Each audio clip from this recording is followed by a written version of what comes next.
बिस्मिल्लाहिर्रहमानिर्रहीम। अस्सलाम वालेकुम। आज की इस वीडियो में हम लेक्चर नंबर 13 की प्रिपरेशन करेंगे। सबसे पहले हम एमसीक्यूज प्रिपेयर करते हैं इस लेक्चर के इस लेक्चर में कौन कौन से बनते हैं। Which of the following can be defined as the words one chooses to state one's message so much more than their dictionary definition. Semantics, semantics का मतलब होता है कि मिलते जुलते अल्फाज, ठीक है, जिसका एक से ज़्यादा मतलब हो या एक से ज़्यादा डेफिनेशन हो डिक्शनरी के अंदर, उसको हम बोलते हैं सेमेंटिक्स। उसके बाद नेक्स्ट है if you are writing a persuasive message, what are the common ways of establishing your credibility। जब आप कोई persuasive message लिखते हैं तो आपकी सबसे जो कॉमन क्रेडिबिलिटी क्या होती है, तो वो ये सारी होती हैं। यानी आप जब भी, अगर आपको ये शॉर्ट क्वेश्चन भी आ सकता है कि जब आप एक परसुएसिव मैसेज लिखते हैं तो आपकी जो कॉमन इस्टेब्लिशिंग होती है क्रेडिबिलिटी के लिहाज से वो कौन सी होती हैं, तो आप ये 3 मेंशन कर सकते हैं। Naming your sources when you use information from others, जब आप दूसरों से इन्फॉर्मेशन लेके एज एन सोर्सेज जो है उसको अपना नाम देते हैं, तो तब उसको डिमॉन्स्ट्रेटिंग एक्सपर्टीज और support your message with factual evidence, ठीक है। तो ये सारे होते हैं जब हम परसुएसिव मैसेज लिखते हैं। क्या आगे है, what can be considered as the heart of a report. एक रिपोर्ट का हार्ट कौन सी चीज कंसीडर्ड की जाती है, तो वो इंट्रोडक्शन ऑफ अ रिपोर्ट जो है वो एक रिपोर्ट का हार्ट कंसीडर की जाती है। नेक्स्ट क्वेश्चन है, please choose one while writing persuasive messages, which 4 things should be kept in mind about your audience। तो कौन सी ऐसी चीज़ है जो आप अपनी ऑडियंस के लिहाज से अपने माइंड में जो है वो रखते हैं जब आप एक परसुएसिव मैसेज लिख रहे होते हैं। तो ये होती है needs and appeals, emotions and logic, credibility, semantics, ठीक है, ये चीज़ें होती हैं। उसके बाद है categories would you place sales and marketing messages. Persuasive जो मैसेज होता है उसके अंदर जो है वो कैटेगरीज होती हैं, ठीक है। उसके बाद है वन विच प्लेन और model is mostly use in business message. कौन सा एक ऐसा मॉडल है जो मोस्टली बिजनेस मैसेज के लिए यूज किया जाता है, तो ये सारे मैसेज जो हैं बिजनेस के लिए एज एन मॉडल यूज किए जाते हैं। द लॉजिकल प्लान और its variations, the emotional appeal और its variation, the AIDA model और इट्स वेरिएशन। तो हम ऑल ऑफ द अबव जो है उसको सेलेक्ट करेंगे।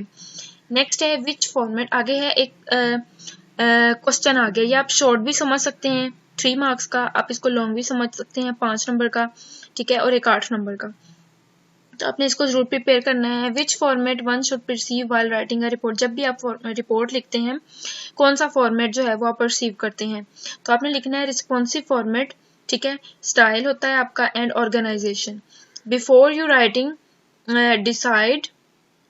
Right decide whether to use a letter, memo और मैन्यूस्क्रिप्ट फॉर्मेट, ठीक है। पहले आपने ये डिसाइड करना है कि आप लेटर लिख रहे हैं, मेमो या मैन्यूस्क्रिप्ट फॉर्मेट, कौन सा आपने फॉर्मेट यूज करना है। Whether to group your ideas one way और अनदर वे, आप अपने आइडियाज को ग्रुप करके बना रहे हैं या फिर किसी और तरीके से। वेदर टू एम्प्लॉय और इनफॉर्मल स्टाइल, आपका स्टाइल कौन सा है, फॉर्मल या इनफॉर्मल, ठीक है। When making decisions about the format, style, organisation of a report, consider its. उसने कहा जब आप ये चीजें एक स्टाइल का कंसीडर कर लेते हैं, उसको सिलेक्ट कर लेते हैं, डिसीजन कर लेते हैं, फिर आप क्या करते हैं, ये चीजें आपके लिए कंसीडर करती हैं। Origin, subject, timing, distribution, purpose और प्रोबेबल रिसेप्शंस। तो ये आपने लाजमी याद रखना है as an long question. Next question है, have you ever heard the term persuasive message. कभी आप मतलब आपने ये सुना है परसुएसिव मैसेज टर्म के बारे में, डिफाइन इट। तो ये क्या होती है, ठीक है, उसको डिफाइन करें। The persuasive message influences the audience by informing them and adding their understanding, ठीक है।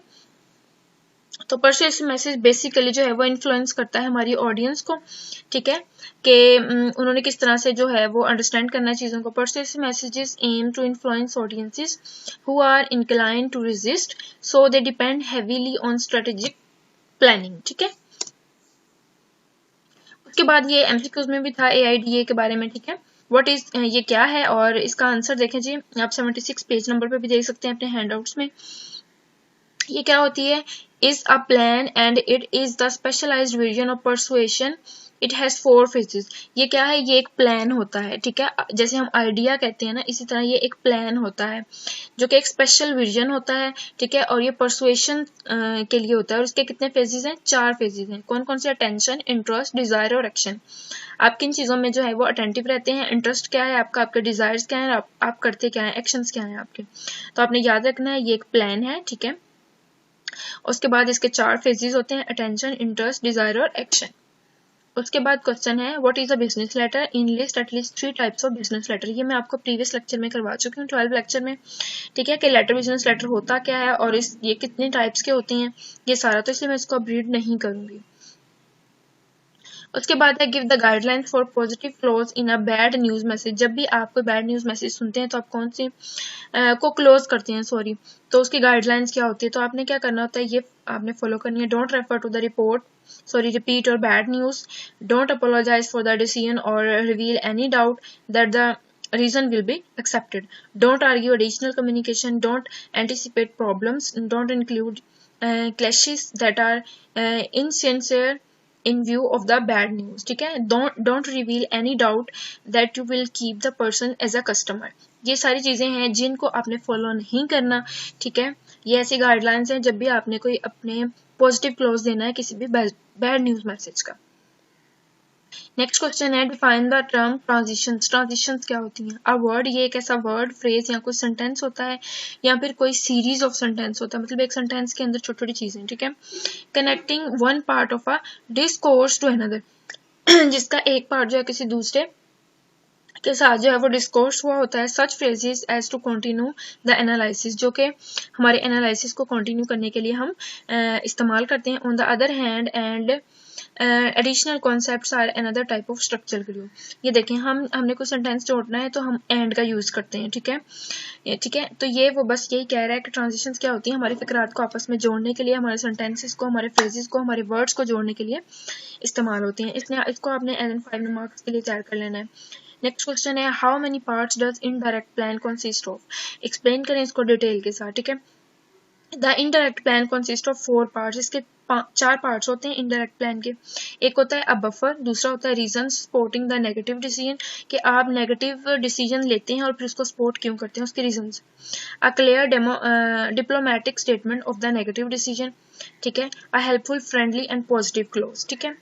उसके बाद है अच्छा 13 में ये छोटी छोटी चीजें जो हमने याद रखनी है। First group the ideas and then put them in sequence. जब भी आपने कोई लेटर लिखना है, सबसे पहले आपका आइडिया क्या है उसको लिखना है और फिर उसको सीक्वेंस देना है। The main idea should be supported by 3 to 5 major points. अगर आपसे पूछा जाए कि मेन आइडिया किस चीज को सपोर्ट करता है, तो आपने कहना है 3 से 5 मेजर पॉइंट्स होते हैं जिनको ये सपोर्ट करता है। नेक्स्ट 3 देखें, डायरेक्ट अप्रोच, डिडक्टिव मीन्स। उसने कहा डायरेक्ट अप्रोच का क्या मतलब होता है, या फिर कह लें डिडक्टिव मीन्स का क्या मतलब होता है। तो आप ये कह सकते हैं, putting the main idea first followed by evidence. Evidence के लिहाज से आप अपने मेन आइडिया को सबसे पहले पुट करते हैं। कंपोजिशन का क्या मतलब होता है। Composition is the process of drafting your message. आपके मैसेज को ड्राफ्ट करना कंपोजिशन कहलाता है, ठीक है। उसके बाद है